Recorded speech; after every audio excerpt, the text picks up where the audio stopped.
Hi, I'm Tina Bax from Canada Immigration Pathway, a business consulting firm for entrepreneurs looking to come to Canada. A lot of our work does happen in an office or via webinars like the one you're about to watch, but a lot of the times we're out in an agricultural setting like this one or on a factory floor doing diligence for clients just like you who are looking to purchase a business, and that's where I'm coming to you from today.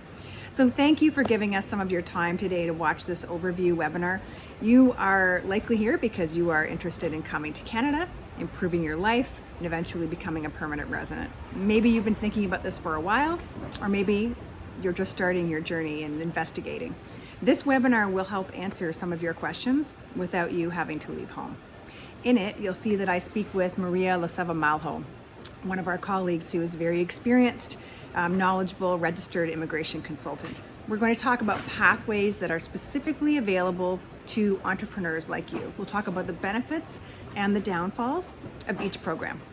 So entrepreneurs just like you are coming to Canada to start their own business, buy a business just like this one that are for sale all across Canada, or expand a business that they already have. For joining us today, you'll find a special offer at the end of this webinar that will save you some money and give you the information you need to help you take that next step on your journey in terms of decision making. So I'll see you at the end of the presentation.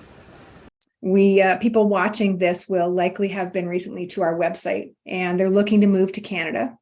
Okay. Maybe with their families, but a business is definitely part of their plan. So it might be starting a business through the SUV program, which is one of the easiest pathways, as you know, the least amount of restrictions, the least amount of personal investment, net worth.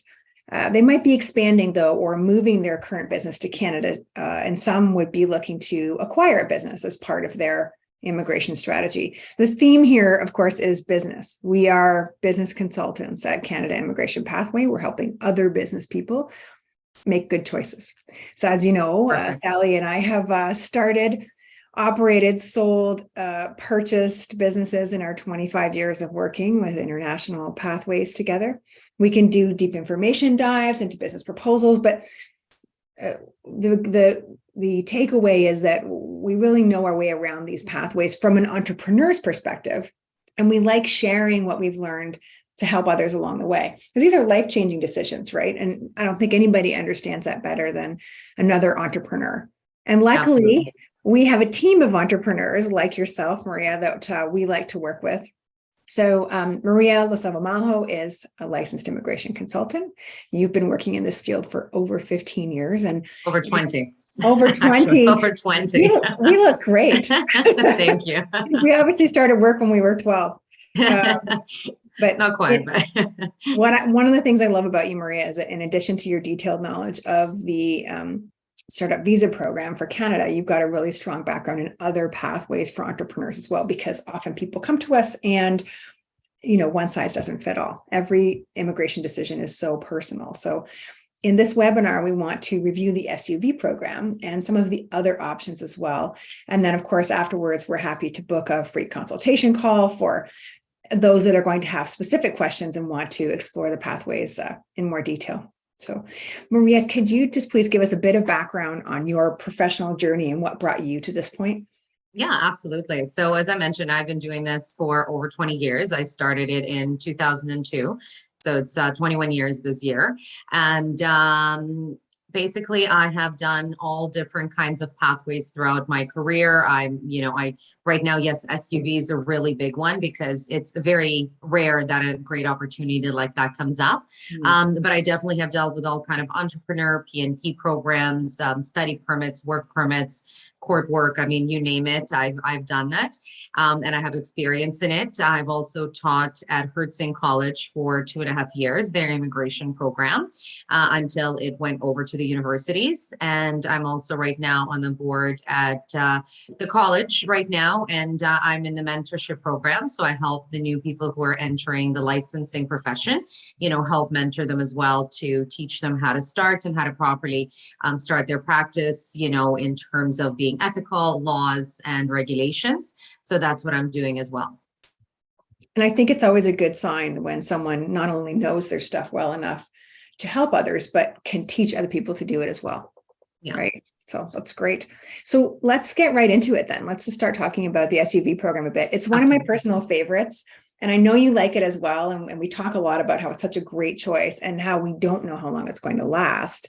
But can I ask you, as our resident immigration specialist on the call today, to talk a little bit about why it's so great and what makes it better for entrepreneurs, especially, maybe touch a bit on how it might compare to other programs too. Absolutely. So the reason I love SUV just as much as you do, Tina, is because again, this kind of it's a rare opportunity because the government, whenever they give you almost like a way to buy into the permanent residency, they don't really keep those pathways for too long. So I always say, you know, if you get get in, because even we used to have an entrepreneur program, which was really good, but it only lasted so long, and then the government shut it down. They said they're going to rework it, but it's been about 8, 9 years, and they've never reopened it. So, you know, you definitely want to capitalize when you see a program that's right for you, then you want to capitalize on it. So the reason the startup visa is so good is because it does not look as much. You do not need to have crazy English skills. You do not need, they're not looking at your education. They're not so much looking at your work experience. You do not have to meet a minimum kind of score in order to be able to qualify for them to, you know, invite you into the permanent residency pool. So it's a really, really great pathway. So if you're already an entrepreneur, a lot of times also another thing is the factor, the age is not a factor in SUV program, which is a factor really for all other applications, because if you're over a certain age, and usually by the time you're over 35, you're starting to lose, even over 29, you're starting to lose points. For business pathways, it's a little bit better, but it's still, you're losing points. So a lot of times by the time entrepreneurs become successful, they're usually in their 40s, right? So, and then that's when they want to start looking at other options and other places to live. So at that point, they're losing already a lot of points with regular immigration pathways. And if somebody doesn't have a master's and, you know, a CLB 9, then it's very difficult to get through any kind of direct permanent residency program. So this is why SUV is really such a great pathway, because it already limits you as to what you need to have to start. And even just compared to other entrepreneur programs, you do not need to show a specific amount of money, and you do not, there's no like a specific amount that the government is forcing you to invest. So as long as it matches with your business plan and it's logical and viable, then the government will accept it, you know, once you get your letter of support.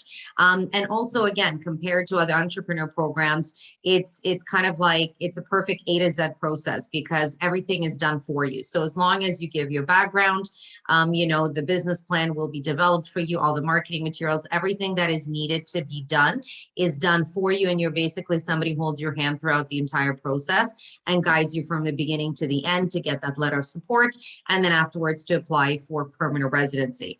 Another great thing compared to some other programs, entrepreneur programs, is that there's no conditions that are imposed on the individual once they land here. So if you choose to pursue that business, fantastic. If something else comes along and you choose to go a different pathway, your permanent residency is not dependent upon you starting that business, which is the case for many entrepreneur programs. So this is really why, I mean, there's so many amazing benefits. Yes, you are, it does cost money, and yes, you do need to invest, but you also need to invest if you go in any other entrepreneur pathways. So really, it just makes a lot more sense.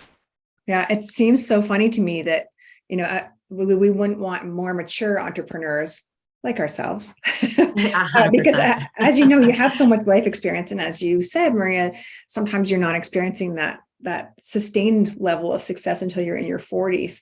But Exactly. you're right. Those other programs with the point systems can penalize some of our older entrepreneurs. So, you know, working with Huge. a gentleman right now who's in his 50s, great Yeah. business. He's going to be a fantastic addition to the Canadian landscape in terms of business, but he would not do well in the other systems.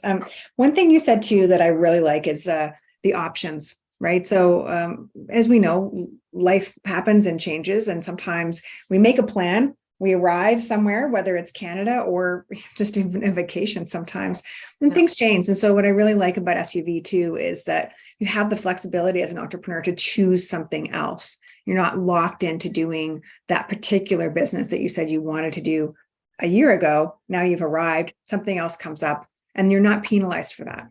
Exactly, exactly. And the problem with other entrepreneur categories is that you have to do that business. And if you don't, then you're not going to end with a permanent residency. So that's a big problem. You took a big risk, you're investing a lot of money. The business doesn't do well, you can't meet the conditions, you won't get permanent residency. So that's a really big thing as well. I always tell people to consider when they're thinking between, provincial nomination through the entrepreneur program versus actually doing a startup visa. And it just, it's more foolproof. I agree. And there are no quotas for SUV either, correct? No, at the moment, there are none. Which is great. I love how you say that, at the moment, because you're right. Everything changes very and quickly. Once the federal government of any country decides that the policy is changing, there's really nothing we can do about it. No, Right? no. And unfortunately, being in the business for so many years, I've seen it many times where, something all of a sudden comes in, there's no warning. And that's it. Either the program, like even the entrepreneur program, they didn't give any really leeway. They just said, okay, as of like next week, that your program is temporarily closed, and temporary turned into permanent. Mm-hmm, mm-hmm. So one of the top questions we get, as you know, is obviously people are thoughtful about the level of investment, but I think the top question we always get would be the speed. Like, how quickly can we make this happen? So can you talk a little bit about the speed of and processing as well, although we're not responsible for that, but can you talk a little bit about the speed and you touched on the ease part of it before with SUV compared to the speed of some of the other programs? So in terms of the speed, so to get to letter of support, I mean, you can get it in as, as quickly, again, depends on how dedicated the client is and the availability of the client to do all the necessary preparations and interviews that I needed for the SUV. But 3-4 months, you can have it finalized, get a letter of support, and then apply for permanent residency. So I mean, right now, unfortunately, the government has experienced a little bit of backlog. Before, it used to be 12 months, it's all finalized. Now it's going more closer, 12 to 18 months. Unfortunately, obviously, the processing timeframes can change at any moment. They can also get reduced. So you can submit the application anticipating, 12 months or 18 months, and then it gets processed in 6 or 7. So that's also possible because government, sometimes they catch up, then they go back in backlog. So it's a very fluid process that cannot be guaranteed. Now, in terms of other programs for entrepreneurs, like mainly the only other program for entrepreneurs would be the provincial nomination program. If somebody is looking for permanent residency, is that a lot of the bigger provinces, they don't give you direct permanent residency. They usually do it through the work permit pathway. So first, the province is going to give you a 2-year work permit. You have to work, you have to invest, you have to prove that your business is making money, you're employing Canadians, your business is actually creating economic benefit for the province. And only then afterwards, after that 2-year period, then if you meet the conditions, you'll be eligible to apply for permanent residency. So then you're looking more like 3.5 years, right? And again, a lot of commitment and a lot of uncertainty that is placed on the entrepreneur, because if something happens, there is an economic downturn, there's, things like COVID, there's a possibility you might not be able to meet your conditions. And then you just invested all that money, spent all that time, and you will not be able to get permanent residency status. So, that's also a really big thing, because again, the way they look at it is that your permanent residency is processed at the time it's submitted. So if any laws or regulations change, that's how they assess you on. So if, let's say right now you're applying based on one criteria, maybe in 2 years while you're, doing your business and starting up your business, criteria changes, and there is a chance you might no longer qualify for permanent residency. So again, it's with the entrepreneur category, it's unlikely, but it is possible. So something as well to keep in mind when considering SUV versus entrepreneur categories through the provinces. Yeah, thank you. That was good. And I know, Sally, I'm sitting here thinking about some of the business projects that we've launched. And, 2 years when you're launching seems like such a long time. And you think, oh, that's no problem. But things take longer than we expect sometimes. And certainly when you're moving to a different culture, often with a different language too, and getting ramped up, 2 years can fly by. And then all of a sudden you have all of these metrics that you have to have met or checked. And there's a lot on the line for that, where SUV doesn't have that and gives you, again, more flexibility, which Absolutely. is really nice. Maria, just before we look at some other options, and I'm conscious of the time here as well, but I just want to go back to one of the points you made, because I think it's really important. And you used the word ease, which I really liked. Can you just talk a little bit again about how with the SUV program, everything really is done for our clients? So whether it's work permit, it's SUV, it's the PR application, can you just comment on that too? Because that goes along with speed and timing, I think. And, clients that come in for us are business people. They're often a little bit older. They're often very busy because they're running a business, right? Or they're in the process of exiting or selling a business and very busy. So I think they find that attractive, that this is all, it's one-stop shopping, really. Yeah.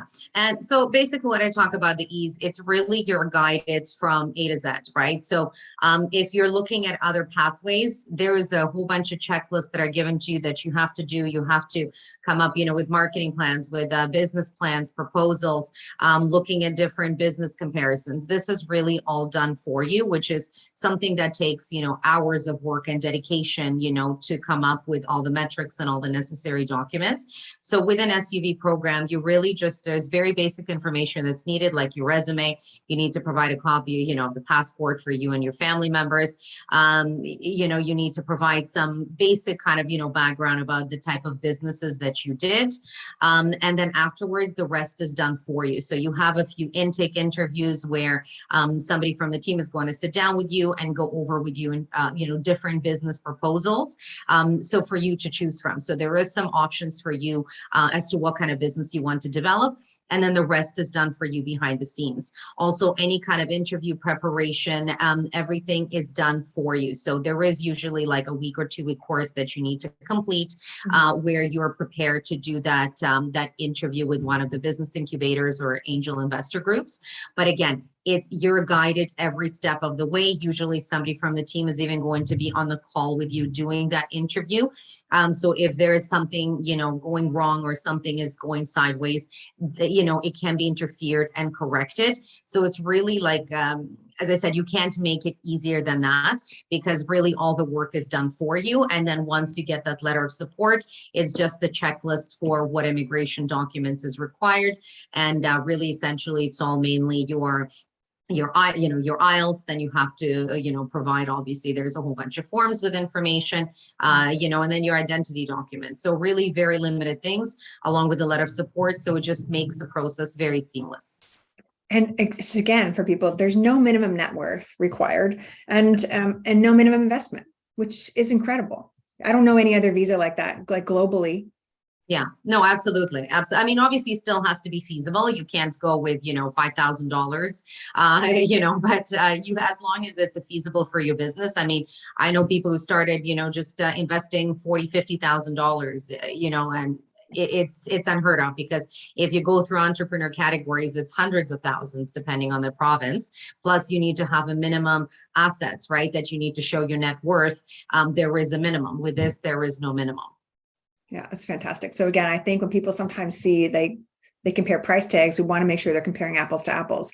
So with other programs, they really need to look at my net worth that I need to have, plus my minimum investment, plus then just money to run my business. Where with SUV, it's more of an upfront cost. It's a lot more support, no minimum investment, and very little in terms of net worth.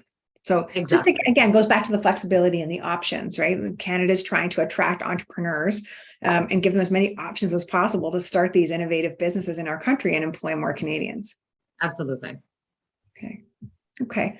So as you know, and just to kind of round out our time together today, as you know, we sometimes get clients that come in that SUV, for whatever reason, is just not the right fit for them. I want to just talk about a couple of examples for entrepreneurs who might qualify with some other pathways. And I know we've touched on some of the provincial nomination programs and the work permit entry stream, but let's get specific just for a second with a couple of these. So what if someone came in and said, I don't want to do SUV. I want to, let me back up. If they want to start a business, SUV is the best. There's no other way. That's got to be the way they go. But sometimes they want to buy a business, or they want to buy a franchise, because there's very low startup costs with some of the franchises. So can you just comment on what that pathway might look like for someone? Yeah, so one thing that you mentioned is sometimes there's a low cost franchise. So depending on the province that they're going with, they still have to meet the minimum investment that they need to put into the business. So if a franchise is very low cost and let's say you only need, 20, 30, 50,000 to start it with, Mhm. meanwhile the province requires at least the $200,000 investment, that's going to be a problem because you actually have to show that you're investing in the business and it is a minimum. If you do not meet that minimum requirement, then you will not be eligible. So sometimes that you kind of have to look at what is the investment versus what is the requirement for the province, and obviously the bigger the province, the bigger the investment. So if you're looking at BC, if you're looking at Ontario, it's going to be very different than if you're looking at Prince Edward Island or Saskatchewan, right? Because those are smaller provinces, so obviously you're not going to be able to make as much money, and most people don't tend to go into the bigger provinces to start a business when they're coming in. But basically, it comes down to how much you have to invest, how much you have to show for it. And the processing takes time, right? As some provinces, some smaller provinces may offer direct permanent residency pathway, and then you have to meet the conditions while a permanent residence. Other provinces will only give you a work permit, and then you have to, once you qualify and meet the conditions, then you can apply for permanent residency. Another option is as well for some entrepreneurs, if you want to buy a franchise, is potentially to come under the owner operated work permit. So again, it's not right away direct permanent residency. It just gives you a potential for getting permanent residency in the future. So you come into the work permit because you show that you're investing into business, you're essential for the day-to-day operations of the business. You also have to show that you already have somebody, like a manager or somebody in a senior position running the business, and you're coming as an owner. So then the government will give you a 12 to 24 month work permit. Usually it's a 12 months. And then during that time, you have to satisfy that, how you're essential to the business, how you're running the day-to-day operations, what have you done in the 12 months. And then afterwards, you'll be able to renew the work permit. And usually after 12 months, most people will qualify for permanent residency. But again, then you're running against the points. So if you're going under, because then you would be able to apply to a Canadian experience class or the federal skilled worker class. But the problem is that you have to have the amount of points. And right now, I'll be honest with you, direct permanent residency, the points are very high. So that becomes a problem. So again, you would have to increase the points, you have to potentially look at maybe doing entrepreneur in a provincial nomination program or getting some kind of support from the province. If they like your business, there is definitely a chance to go through their entrepreneur program. But it just becomes that much more difficult. Or another option is if you were, let's say, buying into the business, then they can do a labor market impact assessment application for you, again, to bring you on a work permit. And then once you're on a work permit, after you work here, most people will qualify to apply for permanent residency. But then again, depending on your age, depending on your education, your experience, that will depend on your success in actually getting permanent residency status. Okay, fabulous. Thank you. And I think just as I sit here, I'm thinking, geez, there's so much information here. I don't even feel like I would qualify for permanent residency at this point. And I was born here. It's quite tough now. Yeah, for sure. And, and that's why we wanted to have this recorded webinar so people can go back and listen to the information again. And what we're hoping this helps them understand or decide is whether or not some of these business-oriented streams are right for them, in which case we might be the right people to help them make those decisions. So absolutely. And one more thing I just want to say, it also please. Depends on what is somebody's end goal, right? Somebody's coming here to actually do the business and they want to maybe expand their current business, because another option, if they're expanding, they can get an intercompany transferee work permit. So if they're opening a division of their company. And some people may just want to come to Canada, business people, just to actually, start a business, and then they're going to explore if they actually want to live here, versus somebody who is coming here and starting a business specifically for getting permanent residency status. Because I feel like that's a really important component to know, because then, then if you're actually just thinking of starting a business, then SUV might not be the program for you, because you're not looking for permanent residency. Maybe in the future, but not at the moment. Right now, the concern is business, versus somebody who's coming to get permanent residency. Yeah. So that's a very big distinction as well that's important to look at. That's one more thing I like about working with you is you always ask me, what is their end goal? When we Yes. call about clients, that's one of the first questions you always ask. And I think it speaks to your integrity, your professional integrity, For is sure. you're always looking at what's the end goal for the client and not judging because it's different for everybody. Oh, 100%. 100%. Look, I have a client recently, he just wants to open a division. He's got a branch in a few different countries and he's looking to come into Canada. Now, he's not sure if he wants permanent residency in the future, maybe, but right now he's not looking at that. He just wants to find a way to come here so he can open up his company. And that's the only concern that he has, right? So then obviously SUV for him is not the right business because he doesn't want PR. Yeah, exactly. And you and I have a call later tonight, actually. Yes, we do. With a client. Yes, we do. Is looking at SUV, maybe not be right for him either. I think it's still a great choice for him, but it's not my decision. And he likes the surety of some different paths. So we're going to explore that with him. So there's as many different clients as there are probably, 2 or 3 different options for each of them. And I think, that's why this can be so overwhelming. So I think it's nice to give people a little bit of background, show them a little bit about us so they can see that we're real people. But really what I would encourage people to do is, book a call so that we can review their individual situation in more detail. And then, we put a plan together for some next steps to be considered. And, it's never just one call. I think with serious clients, it's 4 or 5 calls and that's great. It's nice to get to know people and see if we can help them out. Absolutely. Yeah, well, there's no, one shoe fits all, right? It's a different approach for everybody because what's right for one person may not be right for another. And again, there's many different pathways that, you kind of need to find out exactly what people are looking for in order to determine the best plan for them. But if you're there looking for PR, SUV honestly is one of the best choices out there right now.